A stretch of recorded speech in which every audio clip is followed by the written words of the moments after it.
अशा व्हिडिओमध्ये तुमचं मनापासून स्वागत करते। कशा आहात तुम्ही?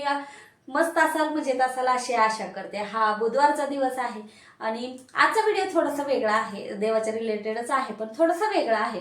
तर प्रत्येकाला आपल्या आयुष्यामध्ये घर असावं वाटतं आणि पुणे सिटीमध्ये असावं वाटतं, परत नाही का जिथं असेल तिथं आपलं घर प्रॉपर असावं, म्हणजे आपल्या स्वप्नातलं घर सगळ्यांचं वेगवेगळं असतं आणि ते प्रॉपर असावं असं वाटतं, सगळ्यांची इच्छा असते। तर आपलं घर होण्याची इच्छा सगळ्यालाच असते, पण आपण कितीही प्रयत्न केले तरी खूप अडचणी येतात त्या घरामध्ये। माणसांच्या येतात, परिस्थितीच्या येतात, कशाच्या ना कशाच्या अडचणी समोर येतच असतात। त्याच्यावर एक उपाय म्हणजे मी एक उपाय करणार आहे, तो म्हणजे विश्वकर्मा चालीसा पठण। तर ते बुधवारपासून केलं जातं आपल्या घरामध्ये। आपलं घर व्हावं यासाठी हे केलं जातं। घराच्या रिलेटेड कुठलेही प्रॉब्लेम असेल ना तर विश्वचालीसा 6 महिने हे व्रत केलं जातं। आता व्रत म्हणलं की खूप पूजा मांडणं, उपवास करणं हे असं काहीच नसतं आणि हे नियम पाळणं ते नियम पाळणं, हे एवढं करा तेवढं करा असं काही नसतं या व्रतामध्ये। म्हणजे खूप सोपं आहे, पण आपली इच्छा पूर्ण करून घेण्यासाठी आपल्याला थोडं तर करावंच लागणार आहे। तर त्यासाठी काय करायचंय की विश्वचालीसा पठण आपल्याला दिवसातून 3 वेळेस करायचं। आता एवढं साधं सोपं आहे। आता आपल्याला कुठलीही गोष्ट मिळवून घेण्यासाठी आपल्याला थोडं तर कष्ट करावंच लागणार आहे, तर तेच कष्ट म्हणजे आपल्याला ते चालीसा म्हणून घ्यायचं आहे असं। तर हे 6 महिने व्रत करायचं आहे। पण मी ऐकल्यानुसार माझ्या एका मैत्रिणीने केलं, तिचंही झालं, त्यामुळंच मला जरा जास्त इंटरेस्ट आला ह्याच्यामध्ये की मी म्हटलं चालीसा म्हणल्याने थोडंच घर होते, पण करायला काय हरकत आहे म्हणून तिनं केलं होतं, तर तिचं झालं। तर आता मी पण म्हणलं चला आपण पण प्रयत्न करायला काय हरकत आहे, झालं तर ठीकच आहे, म्हणजे चांगलीच गोष्ट आहे। तर आणि मी आहे ना हे आनंद पिंपळकर वास्तुशास्त्र तज्ज्ञ आहेत ते, तर त्यांच्याही व्हिडिओमध्ये मी ऐकलं होतं की विश्वकर्मा महाराज म्हणजे यांचं पूजा केल्याने, चालीसा रोज म्हणल्याने आपलं 1 वर्षात घर होतं। तर त्यांनी विश्वकर्माची मूर्ती अगोदर कोणालाच माहित नव्हती, मलाही माहित नव्हतं। आणि विश्वकर्मा म्हणजे कोण, तर आपले जे वास्तुशास्त्र, पहिलं वास्तुशास्त्र ज्याने काढलं, जे पहिले महाल ते काढलं, शस्त्राचा तयार केलं, ते म्हणजे विश्वकर्मा महाराज। तर विश्वकर्मा महाराजांचा हा फोटो आहे, तुम्हाला दिसतंय का? मी स्क्रीनवर लावून देईल। तर हा आहे विश्वकर्माचा फोटो।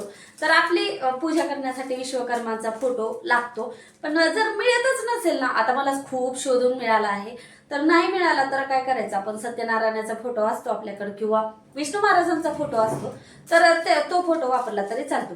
आता याची पूजा तर आहे ना फक्त आपण ज्या दिवशी सुरुवात करणार आहे त्या दिवशी करायची असते, कारण आपण संकल्प घेणार आहे, त्यामुळं त्या दिवशी पूजा करायची असते।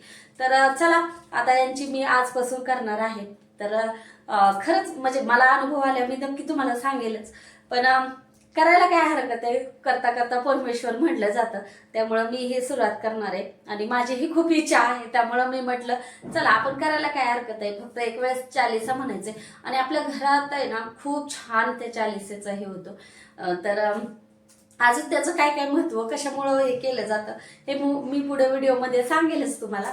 तर चला आता विश्वकर्मा आणि बुधवारी सुरुवात करायची असते, म्हणून मी आज अगोदरच आणलं होतं फोटो आणि आज बुधवार आहे, तर मग आजपासून सुरुवात करणार आहे। तर पूजा ही खूप काय अशी मोठी नसते, सिंपल पूजा असते, संकल्प घ्यायचा असतो, तर तेच करून घेते आणि तुम्हाला सांगते की विश्वकर्मांचं काय महत्व आहे, कशामुळे ह्या गोष्टी केल्या जातात।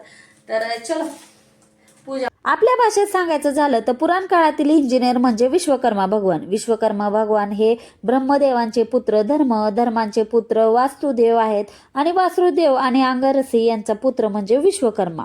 आता विश्वकर्मा यांना ब्रह्मदेवाने पृथ्वीवर जाण्यासाठी सांगितलं आणि पृथ्वीवर जाऊन त्यांनी अनेक महाल, वास्तू, शस्त्र यांची निर्मिती केली आहे। श्रीकृष्णाची द्वारका नगरी, पांडवांचे इंद्रस्त, रावणाची लंका याची निर्मिती केली आहे। महादेवाचं त्रिशूल, तसंच विष्णुदेवाचं सुदर्शन चक्र, यमाचं कालदंड आणि कर्णाचं कुंडल हे देखील विश्वकर्मा यांनी बनवलं आहे। तर त्यांची पूजा मांडणी कशी करायची खूप सिंपल आहे. आता पहिल्यांदा चौरंग घेतलाय, त्याच्यावर मी विश्वकर्माचा फोटो असेल तर फोटो, नाही तर मी सांगितलंय त्याच्याऐवजी तुम्ही काही वापरू शकतात. पहिल्यांदा मी दिव्याची पूजा करून घेतली. दिव्याला हळदी कुंकू अक्षदा फूल व्हायचं आणि पूजा करून घ्यायची, कारण आपण दिव्याच्या साक्षीनंच पूजा मांडतो कुठलीही असो. तर त्यानंतर 2 सुपारी घ्यायच्या आहेत. आता 2 सुपारी कशाच्या, तर एक आपल्याला गणपती म्हणून पूजन करायचं आहे, दुसरी आपल्याला विश्वकर्मा म्हणून पूजन करायचं आहे.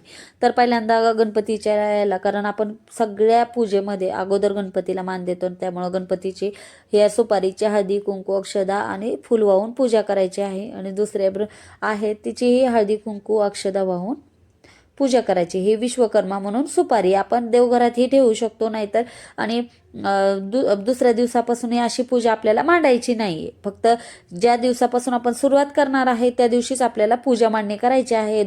दुसऱ्या दिवशी त्याचं उद्यापन करायचं आहे.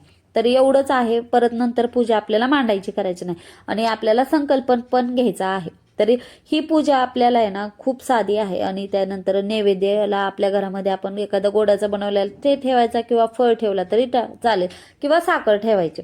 तर एवढी साधी पूजा करून घ्यायची आहे. आणि ह्या पूजेचे खूप असे काही नियम नाही. नॉनव्हेज खाल्लं तर चालतं, ब्रह्मचर्य पाळायची गरज नाही. आपण फक्त मासिक धर्मामध्ये तो बंद करायची. सुतक विटाळा असेल तर करायचे नाही. बाहेरगावी गेलं ना तरी पण आपण बाहेरगावी कुणाच्या घरी गेलं तरी आपण देवासमोर बसून हे करू शकतो. अन्न खाल्लं तरी चालतं, असे काही नियम नाही आहे त्याचे. आणि जर आपल्या घरात नॉनव्हेज खाता असाल तर आपण जर सकाळनं करायची पूजा आणि संध्याकाळी आपण करून दिलं नंतर तरी पण चालतं. असं काही एवढे नियम नाही आहेत. आणि प्रत्येकजण स्त्री पुरुष सगळेजण करू शकतात, त्यामुळं असं काही हे नाही. पण या दिवशी आपल्याला संकल्प करायचा असतो.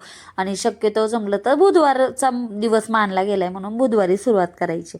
तर असं साधं सोपं हे व्रत आहे. आणि आता मी तर चालू केलं आहे, याचे काही अनुभव आले तर आहे ना मी नक्की तुमच्याशी शेअर करणार आहे. पण एखादी गोष्ट आपण विश्वासाने करायला पाहिजे, कारण विश्वास जिथं असतो तिथंच गोष्टी पूर्ण होतात असं मला वाटतं. आपण जर विश्वास ठेवून नाही गोष्टी केल्या तर ते पूर्ण होत नाही. तर संकल्प आपल्याला करावा लागतो, कारण आपण संकल्प केल्याशिवाय ते पूर्णत्वाला येत नाही. त्यामुळं मग संकल्प कसा करायचा, तर खूप व्हिडिओमध्ये तुम्ही बघितलं असेल, 3 वेळेस पाणी प्यायचं आहे. आणि 4थ्या वेळेस आपल्या हातावर पाणी घ्यायचं आहे, त्याच्यात हळदी कुंकू अक्षदा फूल ठेवायचं आहे. आणि आपलं नाव घ्यायचं आहे, आपण कुठे राहतो ते गोत्र माहीत नसेल तर कश्यप गोत्र म्हणायचं. आणि आपली इच्छा काय आहे, की आपण हे व्रत का करतोय, किती दिवसासाठी करतोय, हे सगळं बोलायचं. आणि आपल्याला आहे ना ते सोडून द्यायचं आहे. आणि विश्वकर्माला प्रार्थनाही त्यावेळेस करायची, की माझं एवढं काम होऊ दे, म्हणजे आपण जे संकल्प केलाय करणार आहोत तर ते होऊ दे. आणि माझं म्हणजे जो व्रत करत आहे तेही पूर्ण करून घे, एवढं म्हणून आपल्याला ते सोडून द्यायचं आहे.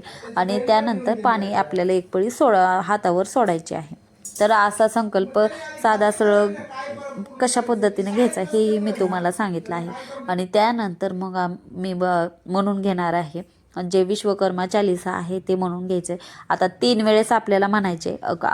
जर तुम्हाला 1 वर्षाचं व्रत करायचं असेल तर 1 वेळेस म्हणले तरी चालतं. ते 1 वर्ष असे 2 आहेत की 1 वर्षभर करायचं असेल तर 1 वेळेस रोज म्हणायचे.